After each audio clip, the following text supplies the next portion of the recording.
and then I mean after the video, I mean protests are happening, and then those a lot of them begin peaceful and I think completely justified.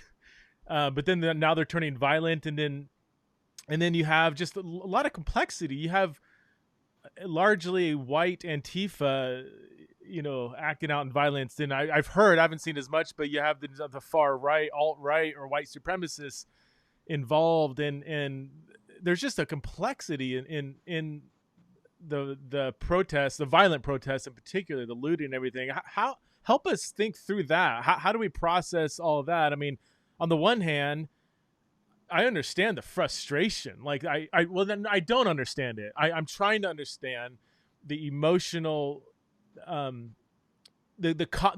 what leads up to something like that.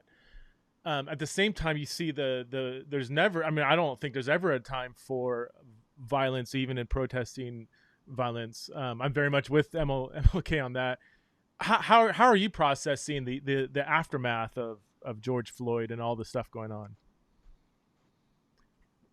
Yeah, it's real. The thing that I'm trying not to focus too quickly on, although I'm not ignoring it, is the reaction. I think we do make a mistake if we jump to the reaction before we really dig into the cause, right? What caused these people to go out and do this? And so, we can look at what happened to George Floyd, but then we have to just look at the history of it altogether. And why is it that, black people are treated differently by law enforcement? Why has that been the case, throughout American history? So if we don't start there, I'm afraid that or if we don't stay there for a little while, maybe that's a better way to put it. Yeah. I'm afraid that we jump too quickly to the reaction, but the reaction is a product of something much larger than what happened this weekend and what's really still happening in the streets.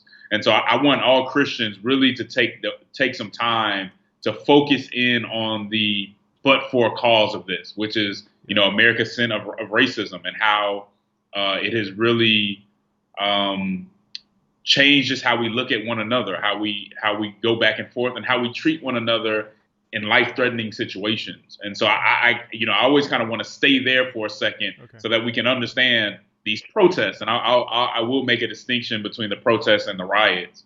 Okay. That these protests were necessary and called for, right?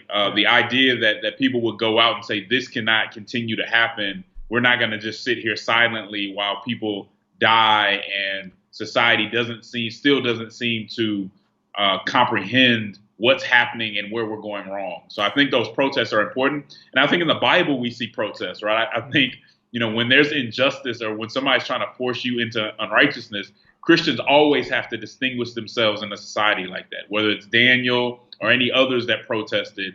Anytime something happens and it's unrighteous or unjust, we have an obligation to separate ourselves from that and to bear witness, right? Yeah. And to profess the truth and the love of our Savior, Jesus Christ. So those protests to me make sense, that they were necessary. And I want people to really focus in on why people would go into those protests. And guess what? Protests can be loud, right? They can be, emotional. That's not, I'm not calling for respectability at any point. I think you have to get out there, and if you're emotional and if it hurts and if it disrupts society a little bit, that's what happens. That's kind of part of the deal. There is a line to be drawn, though, because I think Christians should be mourning with all the people that are mourning, but we never mourn as those who have no hope. Mm-hmm. And I think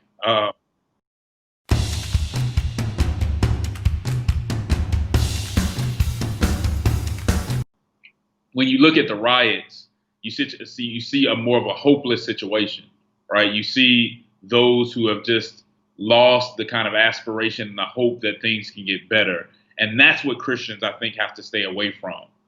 We do not we don't want to put innocent people in harm's way.